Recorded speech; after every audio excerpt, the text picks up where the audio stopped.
नमस्कार बच्चों, आज हम कक्षा 8 की संस्कृत पाठ्य पुस्तक रिद्धि संस्कृतम का 7वां पाठ पढ़ेंगे, जिसका शीर्षक है सद संगति ही, मतलब अच्छी संगति। इसका मतलब ये होता है कि अच्छी संगति। तो आइए शुरू करते हैं। सप्तमः पाठः सद संगति ही। पुरा काले काशी क्षेत्रे रत्नाकरः नामकः दस्युर आसीत्। पुराने समय में काशी क्षेत्र में रत्नाकर नाम का डाकू था। दस्यु मतलब डाकू, डाकू था। सह वने स्थित्वा पथिकान लुंठती स्म। सह वने स्थित्वा, वह वन में रहकर पथिकान यात्रियों को लूटता था। यह कोऽपि तस्य विरोधम करोति स्म। यह कोऽपि, यदि कोई भी उसका विरोध करता था। रत्नाकरः तस्य हननम करोति स्म। रत्नाकर उसको मार देता था। एकदा मुनिराजः नारदः ततः गच्छन् आसीत्। एक बार मुनि नारद वहां आए। रत्नाकरः तत्र आगत्य अवदत्। रत्नाकर ने वहां आकर बोला, भवताः पार्श्वे यत् किमपि अस्ति मह्यं ददातु, नो चेत् अहं भवन्तं मारयामि। भवताः, आपके पार्श्वे पास, यत् किमपि अस्ति, जो कुछ भी है, मह्यम ददातु, मुझे दे दो, नो चेत, नहीं तो अहम भवंतम मारयामि, मैं आपको मार दूंगा। कि आपके पास जो कुछ भी है वो मुझे दे दीजिए, नहीं तो मैं आपको मार दूंगा। मुनिराजः नारदः अपृच्छत्। मुनिराज नारद ने पूछा, भवान एतत् पापम किमर्थम करोति। भवान एतम पापम किमर्थम करोति, कि आप ये पाप किस लिए करते हो। रत्नाकरः अवदत्। रत्नाकर ने कहा, अहम परिवारस्य पोषणाय एतम पापम करोमि। मैं परिवार के पोषण के लिए यह पाप करता हूँ। मुनिराजः पुनः अपृच्छत्। मुनिराज ने दोबारा से पूछा, किम भवतः, क्या आपके परिवारस्य सदस्यः, परिवार के सदस्य, एतस्मिन् पाप कर्मणि, इस पाप कर्म में, भवतः सह सन्ति, आपके साथ हैं। मुनिराज ने दोबारा पूछा कि क्या आपके परिवार के सदस्य इस पाप कर्म में आपके साथ हैं। किम ते एतस्य पापस्य फले अपि भवतः सहभागिनः भविष्यन्ति। किम ते, क्या वे, एतस्य पापस्य फले अपि, इस पाप के फल में भी, भवतः आपके, सहभागिनः भविष्यन्ति, सहभागी होंगे। क्या वे इस पाप के फल में भी आपके सहभागी होंगे। रत्नाकरः अवदत्। रत्नाकर ने कहा, निश्चयेन ते अपि में मम अस्मिन् पाप कर्मणि। निश्चयेन ते, निश्चय ही, ते अपि वे भी, मम अस्मिन्, मेरे इस पाप कर्मणि, पाप कर्म में, सहभागिनः भविष्यन्ति, सहभागी होंगे। यतो ही अहम, क्योंकि मैं, एतत् कर्म, यह काम, तेषां कृते एव करोमि, उनके लिए ही करता हूँ। रत्नाकर ने बोला, निश्चय ही वे भी मेरे इस पाप कर्म में सहभागी होंगे, क्योंकि मैं यह काम उनके लिए ही करता हूँ। तदंतरम मुनिराजः नारदः रत्नाकरम अवदत्। तब मुनिराज नारद ने रत्नाकर से बोला, भवान परिवार जनान पृष्ट्वा आगच्छतु, कि आप अपने परिवार के लोगों को पूछकर आइए। रत्नाकरः अवदत्। रत्नाकर ने कहा, भवान इतः पलायनम कर्तुम इच्छति वा, कि आप इतः, यहाँ से भागना चाहते हैं क्या, कि आपकी यहाँ से भागने की इच्छा है क्या। ना अहम मूर्ख, मैं मूर्ख नहीं हूँ।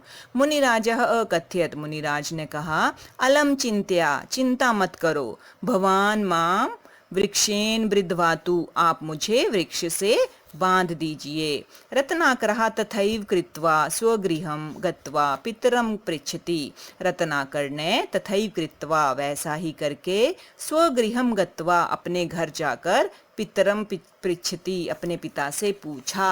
क्या पूछा, किम भवान मम अस्मिन् पाप कर्मणि मम सहभागी अस्ति, कि क्या आप मेरे इस पाप कर्म में सहभागी हैं, कि क्या आप मेरे इस पाप कर्म में सहभागी हैं। पिता वदति, पिता ने कहा, अहम तो वृद्ध, मैं तो बूढ़ा हूँ। अंध च, और अंधा हूँ। मम पालनम तु भवता कर्तव्यम, कि मेरा पालन करना तो तुम्हारा कर्तव्य है। अहम भवतः पाप कर्मणि सहभागी न अस्मि, मैं तुम्हारे इस पाप कर्म में सहभागी नहीं हूँ। तदंतरम सह एकैकं स्वपत्नीं स्वपुत्रं च तम प्रश्नम अपृच्छत, तदंतरम उसके बाद उसने एक एक करके अपनी पत्नी और अपने पुत्र से ये प्रश्न पूछा। सर्वे तथैव अकथयन्, सबने वैसा ही कहा। क्या कहा होगा कि हम सहभागी नहीं हैं। सर्वे तथैव अकथयन्, सबने वैसा ही कहा। कोऽपि रत्नाकरस्य पाप कर्मणि सहभागी भवितुम न इच्छति स्म, कोऽपि, कोई भी रत्नाकर के पाप कर्म में सहभागी होने की इच्छा नहीं रखता था। एतत् दृष्ट्वा रत्नाकरः स्तब्धः जात, ये देखकर रत्नाकर आश्चर्यचकित रह गए, स्तब्ध रह गए, उनको बहुत आश्चर्य हुआ, आश्चर्यचकित रह गए। सह वनम आगत्य मुनिराजस्य नारदस्य पादयोः अपतत, सह वह वनम आगत्य वन में आकर मुनिराजस्य मुनिराज नारदस्य नारद के पैरों में गिर पड़े। रत्नाकरः क्रंदनम अकथयत, रत्नाकर ने रोते हुए कहा, अधुना अहम एकाकी अस्मि, अब मैं अकेला हूँ, एकाकी अकेला हूँ। मया अधुना किम करणीयम, अब मुझे क्या करना चाहिए, मुझे अब क्या करना चाहिए। कृपया मम मार्गदर्शनम करोतु, कृपा करके मेरा मार्गदर्शन करिए। मुनिराजः नारदः अकथयत, मुनिराज नारद ने कहा, भवान भक्ति मार्गम गच्छतु, कि आप भक्ति के मार्ग पर जाएं। श्री रामम स्मरतु, श्री राम को स्मरण करो, कि आप क्या है, भक्ति के मार्ग पर चले जाओ और श्री राम को स्मरण करो। तदंतरम स एव दस्युः रत्नाकरः महर्षि वाल्मीकि रूपेण विश्वविख्यातः अभवत्, तब वह जो डाकू रत्नाकर थे वो महर्षि वाल्मीकि के रूप में विश्वविख्यात हुए। तब वह डाकू रत्नाकर महर्षि वाल्मीकि के रूप में विश्वविख्यात हुए।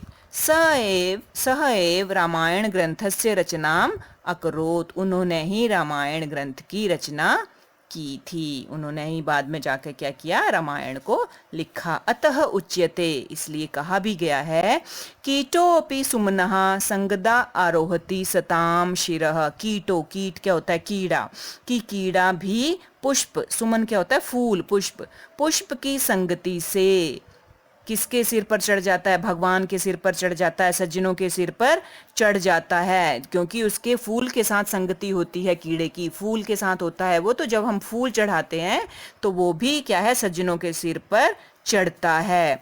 अश्मापि याति देवत्वम महद्भि सुप्रतिष्ठिता, अश्मापि, अश्म आपी, अश्मापि क्या होता है, पत्थर भी, पत्थर भी महात्माओं के द्वारा प्रतिष्ठित करने पर, स्थापित करने पर देवत्व को प्राप्त कर लेता है। जब महात्मा लोग एक पत्थर को प्रतिष्ठित करते हैं तो वो क्या हो जाता है, भगवान बन जाता है, वो देवत्व को प्राप्त कर लेता है। तो इस पूरे श्लोक का अर्थ हुआ कि कीड़ा भी फूल की संगति से भगवान या सज्जन के सिर पर चढ़ जाता है, और पत्थर भी महात्माओं के द्वारा स्थापित करने पर देवत्व को प्राप्त कर लेता है। संगतेः प्रभावः मनुष्ये आवश्यकम भवति, संगति का प्रभाव मनुष्य में अवश्य होता है, इसलिए हमें भी क्या करना चाहिए, हमारी संगति हमेशा अच्छे लोगों के साथ रखनी चाहिए।